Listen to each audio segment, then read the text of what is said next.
Hello students, आप लोगों का सक्सेस 95 में स्वागत है। आप लोगों जो वीडियो कल देखे थे उसी के आगे आज जो है कि बना रहे हैं, क्वेश्चन उसमें रखे हुए हैं। तो आप लोगों को बहुत बहुत धन्यवाद जो आप सपोर्ट कर रहे हैं इस तरह से। और अगर वीडियो पसंद आ रहा है तो आप अपने मित्रों को जरूर शेयर करिए और वीडियो को बीच में स्किप मत किया करिए, उसको बीच में कट कर देते हैं तो ऐसा मत करिए। अगर समझना है तो पूरा वीडियो देख के फिर अच्छा लगेगा। तो चलिए शुरू करते हैं हम अपना जो है।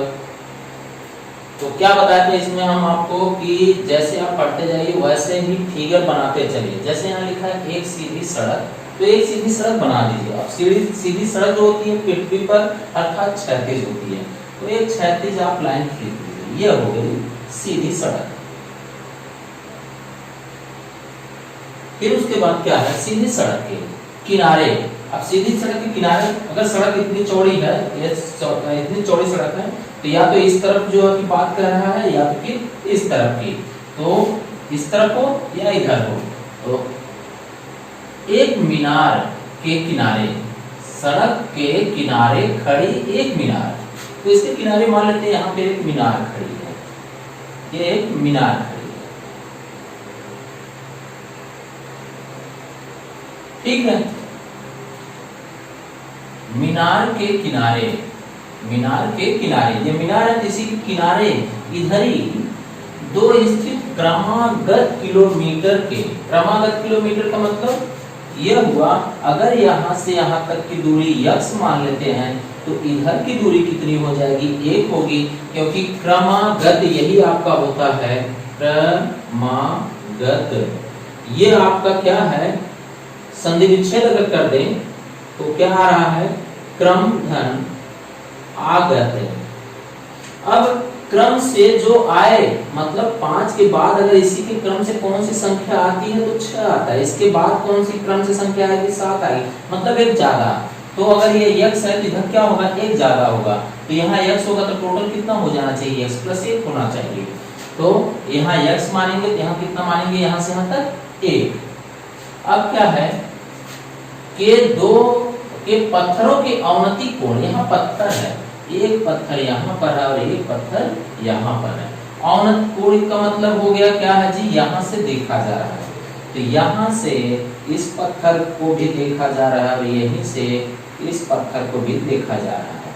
तो इसके आप समांतर एक डॉट डॉट क्षैतिज रेखा मानेंगे और पहला वाला कोण अल्फा है और दूसरा वाला कोण क्या है आपका, बीटा है, ठीक। और एकांतर कोण पे ये वाला कोण यहाँ आ जाएगा, अर्थात अल्फा यहाँ आ रहा है और ये बीटा यहाँ आ रहा है, ठीक है। मीनार की ऊंचाई ज्ञात कीजिए। अब मीनार यही है तो इसकी ऊंचाई मान लेते हैं यस है, यही ऊंचाई ज्ञात करना है।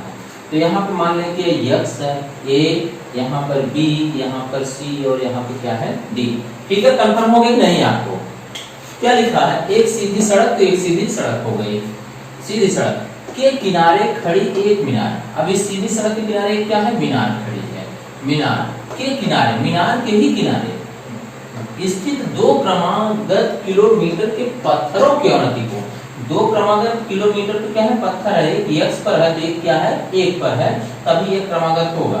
अब अवनति कोण कितना आ रहा है इनका, एक अल्फा है दूसरा बीटा है। अवनति का मतलब कोण यहाँ बनेगा लेकिन एकांतर कोण आपका यहाँ पे आ जाएगा। तो मीनार की ऊंचाई ज्ञात कीजिए, ठीक है इतना। चलिए अब लगाया जाए इसको। तो यहाँ पर कितने त्रिभुज आपके बने हुए हैं, यहाँ पर त्रिभुज देखिए ए सी डी और बी सी डी, दो समकोण के साथ ही हमेशा हम लोग त्रिभुज बनाने की कोशिश करते हैं। तो पहला त्रिभुज छोटा वाला अगर बी के साथ ले लें तो क्या होगा, त्रिभुज बी सी डी में, त्रिभुज बी सी डी में। अब यहाँ पर क्या लिखेंगे, tan थीटा बराबर लंब बटे में आधार। और ऐसा tan ही क्यों ले लेंगे हम लोग, यहाँ पे tan क्यों लिया गया, आपको पता है tan बराबर होता है लंब बटे आधार। तो अगर कर्ण की बात इसमें चर्चा तो किया नहीं गया, कर्ण के नाम से कुछ लिखा नहीं गया यहाँ पे, तो हम लोग इसकी चर्चा नहीं करेंगे। तो बचा क्या, लंब और ये आधार बचा। अब इसके लिए आधार ये है और ऊंचाई ये है। अब यहाँ पे क्या है, BC लंब कितना है CD, CD ये लंब हो गया इसके सामने और ये BC क्या हो गया आपका आधार हो गया। चलिए मान रखिए tan और थीटा की जगह कितना लिखना है बीटा, यहाँ पे बीटा लिखें बराबर CD क्या है माने हैं h बटे में यहाँ पर BC क्या है x है। ठीक कोई दिक्कत तो नहीं, बटे में एक करके तिरछा गुणा कर दें तो कितना आ रहा है h बराबर x tan बीटा। अच्छा अगर बीटा x बराबर ही ज्ञात करना हो तो h बटे में tan बीटा हो जाएगा और tan बीटा ऊपर जाएगा तो क्या होगा h cot बीटा। ये आ गया x बराबर इक्वेशन नंबर फर्स्ट, इसकी जरूरत पड़ेगी हम लोगों को। चलिए दूसरा त्रिभुज यहाँ पे देखा जाए। दूसरा कौन सा त्रिभुज है ACD में, त्रिभुज ACD में, इसमें भी वही लगेगा tan थीटा बराबर लंब बटे आधार, लेकिन लंब कितना है आपका CD और आधार कितना है देखिए अल्फा यहाँ से यहाँ तक बना, इस कोण की बात हुई है तो यह A से C तक और A से C तक एक इधर है और एक इधर है AC, यहाँ पे AC tan थीटा की जगह क्या लिखना है अल्फा बराबर DC की जगह h बटे AC की जगह 1 प्लस x। ठीक है यहाँ तक। अब देखिए यहाँ पर कि x की वैल्यू या तो यहीं रख लीजिए या तो पहले हल कर देते हैं या यहीं पे रख लिया जाए तो h बटे में 1 प्लस x और x बराबर कितना आया है h cot alpha, h cot और बीटा, h cot बीटा बराबर इधर क्या है tan अल्फा। ठीक अच्छा इधर cot है तो इसको भी cot में कन्वर्ट कर दीजिए, क्या दिक्कत है दोनों cot में हो जाए 1 अपान में लिख सकते हैं cot अल्फा बराबर h अपान में 1 प्लस h cot बीटा। अब तिरछा गुणा करते हैं, इसका गुणा यहाँ और इसका गुणा यहाँ, यहाँ पे गुणा होगा तो कितना आ जाएगा 1 प्लस h cot बीटा और इसका गुणा यहाँ करेंगे तो h cot अल्फा। अब देखिए cot अल्फा एक तरफ करिए, h वाला पार्ट एक तरफ हो जाती है, h यहाँ पहले से ये चला गया तो क्या हो गया माइनस, तो 1 इक्वल टू क्या आ गया h cot alpha minus h cot ये चला गया इधर बीटा। देखिए दोनों में कॉमन क्या है, दोनों में h कॉमन है, h अगर कॉमन कर ले तो क्या आ गया आपके पास cot अल्फा माइनस में cot बीटा। तो इधर क्या है h बराबर क्या हो जाएगा, अगर h इसको इधर ले आएंगे तो क्या होगा 1 के बटे में हो जाएगा। क्या लिखा है यहाँ पे cot अल्फा माइनस में cot बीटा, ये आपकी ऊंचाई आ गई। क्या आ गया इसकी ऊंचाई कितनी आ गई h बराबर में 1 बटे में cot अल्फा माइनस में cot बीटा, ये आपका आंसर आ गया। चलिए अगला प्रश्न यहाँ पर देखा जाए कि क्या दिया है, आंधी के कारण किसी वृक्ष का ऊपरी भाग टूटकर, कोई वृक्ष है ये कोई वृक्ष है तो एक वृक्ष बना दीजिए आप। ठीक वृक्ष का ऊपरी भाग मान लेते हैं यहाँ से इसके ऊपर का भाग टूटकर, यह भाग टूट जाता है, टूटने के बाद क्षैतिज तल पर, क्षैतिज तल का मतलब ये नीचे वाला हिस्सा 45 अंश का कोण बनाता है। अच्छा ये टूट करके गिर गया, टूट करके गिरा और गिरने के बाद ये ऐसे आ गया और यह कितने अंश का कोण यहाँ पर बना रहा है 45 अंश का कोण बना रहा है। ठीक यदि वृक्ष का शिखर क्षैतिज तल पर, क्षैतिज जो तल पर यहाँ पे आया है जड़ से 10 मीटर की दूरी पर मिलता हो, ये जड़ से कितनी दूर है 10 मीटर की दूरी पर मिलता हो तो वृक्ष की ऊंचाई ज्ञात कीजिए। अब वृक्ष की ऊंचाई तो वृक्ष तो आपका यह है, वृक्ष का यह होने का मतलब क्या है ये भी वृक्ष है और ये भी वृक्ष है क्योंकि यही भाग टूटकर इस पे आया हुआ है। ठीक कंफर्म हो रहा नहीं है, वृक्ष पूरा प्लेट था, आंधी से ऊपर वाला हिस्सा टूटा तो यही नीचे आ गया, अर्थात यदि हम लोग इसको क्या मान लें x मानेंगे तो यही टूटकर इस पे आ गया तो ये भी क्या होगा x ही होगा। दूसरा जो हिस्सा यहाँ से यहाँ बचा है इसको मान लेते हैं कितना y। ठीक अब इसका नामकरण कर दिया जाए, ये a हो गया और ये b हो गया और यहाँ पे c हो गया और यह ऊंचाई पूरा कितना था d हो गया। तो हम लोगों को क्या है, यह निकल जाए, अगर ज्ञात हो जाए और ये ज्ञात हो जाए तो दोनों को जोड़ देंगे तो पूरे वृक्ष की ऊंचाई निकल जाएगी। ठीक है, चलिए एक ही त्रिभुज बना है और इसको हल किया जाए। तो यहाँ पे हल करने के लिए देखें कि एक तो इसके साथ हल करना होगा, दूसरा इसके साथ हल करना होगा। मतलब यहाँ पे आधार और लंब अगर लिया जाएगा तो tan काम करेगा, और आधार अगर कर्ण लिया गया तो cos लगेगा। तो यहाँ पे दोनों फार्मूला से ज्ञात कर लिया जाए। तो पहले त्रिभुज ABC में, त्रिभुज ABC में, ठीक है, तो tan थीटा बराबर लंब बटे में आधार। अब लंब किसको कहेंगे, इसके सामने लंब BC बटे में आधार AB, ये आ गया BC बटे में AB।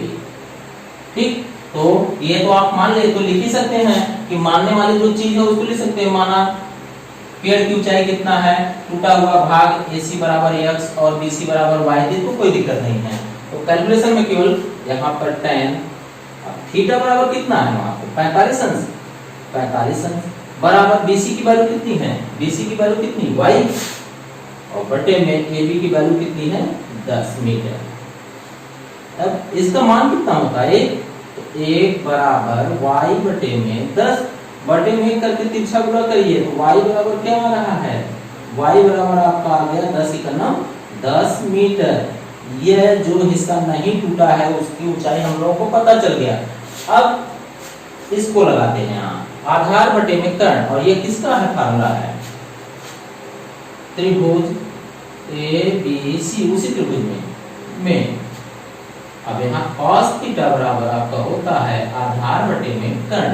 अब आधार क्या है AB, लेकिन कर्ण क्या है AC। मान रखिए cos थीटा की वैल्यू कितनी है 45 बराबर AB क्या है 10, AB क्या है 10 और AC क्या है x। इसका मान कितना है 1/√2 बराबर 10/x। तिरछा पूरा करते हैं तो x बराबर कितना आ गया, x बराबर यह 10√2, यह x बराबर इतना मिल गया। तो x भी मिल चुका है और हम लोगों को y भी मिल चुका है। तो पूरे वृक्ष की ऊंचाई, अब वृक्ष की ऊंचाई बराबर x प्लस y। तो x कितना आया है 10√2 प्लस y कितना है 10। अगर दोनों को कॉमन कर दे 10 तो क्या बचेगा यहाँ पे √2 प्लस 1 मीटर। यह पूरे वृक्ष की ऊंचाई आ गई। अगर यहाँ रूट की वैल्यू रख दें तो 1.414 रख जोड़ के मल्टीप्लाई कर दे तो पॉइंट में भी आ जाएगा। ये आपका आंसर आ चुका है। ठीक, अगला प्रश्न देखा जाए कि यहाँ पर दो मीनारों के बीच की क्षैतिज दूरी, कितने मीनार हैं 2 मीनार हैं, और इसका मतलब दोनों मीनार कुछ दूरी पर होंगे। क्षैतिज दूरी कितनी है 140, दोनों मीनार के बीच की दूरी कितनी है 140 मीटर है। दूसरी मीनार के शीर्ष से देखने पर प्रथम मीनार के शीर्ष का उन्नयन कोण कितना है 60 अंश। मतलब दूसरी मीनार के ऊपर से देखा जा रहा किसको, प्रथम मीनार। इसका मतलब मीनार छोटी बड़ी है। पहली मीनार क्या है आपकी बड़ी है, यह बड़ी मीनार है और 140 मीटर दूरी पर 140 मीटर दूरी पर दूसरी मीनार है जो कि पहले वाले से छोटी है। और क्यों ऐसा है, क्योंकि यहाँ से जब पहले मीनार की चोटी को देखा गया तो यहाँ पर एक क्षैतिज रेखा जब तक नहीं बनाएंगे तब तक कोण नहीं बनेगा। यहाँ पर कितना अंश है 30 अंश है। ठीक, कंफर्म हो गया इतना। अब 30 अंश है। यदि दूसरी मीनार की ऊंचाई कितना है 60 मीटर, मतलब ये दूसरी अगर मीनार हो गई तो इसकी ऊंचाई कितनी है 60 मीटर दूसरी मीनार।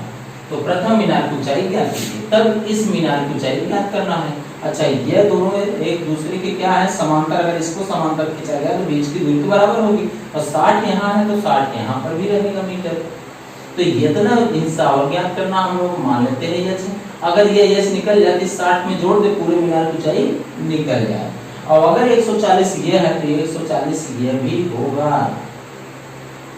ठीक, क्योंकि यह आयत बना हुआ है और आयत में आमने सामने की भुजा क्या होती है, बराबर होती है। अब ये त्रिभुज बना, इस त्रिभुज को हल करना है। तो क्या है यहाँ पर ए बी सी और यहाँ पर क्या है डी ई।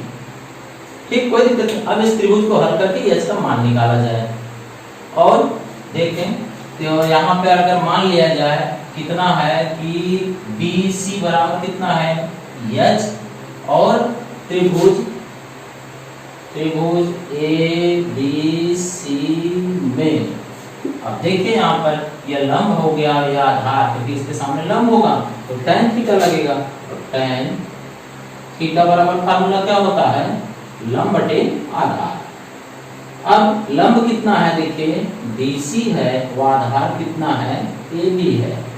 यह आधार AB और यह BC लंब हो गया। मान रख दीजिए tan थीटा की जगह पे रखना है आपको 30 अंश बराबर BC का मान h है और AB का मान 140। ठीक, कोई दिक्कत नहीं यहाँ पर। चलिए इसका मान लिखिए 1/√3 होता है, tan 30 अंश का मान होता है, तो यह आप याद रखिए बराबर h बटे में 140। तो ऐसा गुणा कर दीजिए तो यह √3h बराबर 140 ही करना में 140। तो h बराबर क्या हो जाएगा 140 अपान में √3। ठीक, अब इसका परमीकरण कर दीजिए। परमीकरण में क्या होता है, नीचे जितनी वैल्यू हो उसी से आप मल्टीप्लाई करिए ऊपर नीचे, √3 और √3 से। ये आया कितना h बराबर 140 √3 और बटे में एक कैंसिल हो गया, कितना आ गया 3। ठीक, इसको अगर बदलना हो, इसकी वैल्यू रखना हो 1.732 होता है, अगर रख दिया जाए तो h इक्वल टू कितना आ जाएगा यहाँ पर, h इक्वल टू 140 गुणे में इसकी वैल्यू 1.732 और यहाँ बटे में कितना है 3। आप कैंसिल कर दिए, 3 निकलना 3, 3 बचे 15 दशमलव में 15 2 23, 23 में 3 सते 21, 2 बचा 22, 3 सते 21। चलिए इतना दशमलव बाद बहुत अंक हो गया आपके पास।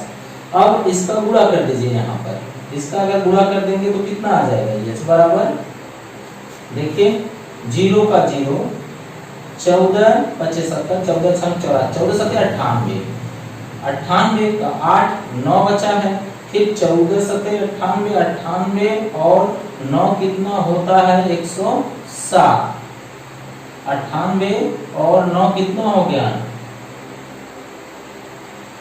98, 98 और 9 कितना हो गया 107, 107 का 7 लिखेंगे, 10 बच गया है, 10 बचा तो अब कितना हुआ 14 25 70, 70 और 10 80, ये हो गया कितना 80। 3 अंक पे दशमलव लगा दीजिए, ये आया 80 दशमलव इतना मीटर, ये आ गया h का मान। h मतलब इसका ऊपरी वाला भाग आया है। ठीक, तो पूरे मीनार की ऊंचाई, मीनार प्रथम मीनार की ऊंचाई, प्रथम मीनार की ऊंचाई बराबर कितना है आपका BC प्लस BE। तो BC अभी अभी आया है 80.78 और प्लस BE पहले से कितना है 60। BE देखिए पहले से कितना है 60 और BC कितना आया अभी अभी 80 इतना जोड़ दीजिए, 8 14 हो गया 140.78 मीटर। ये आ गया ऊंचाई, आपका आंसर हो गया।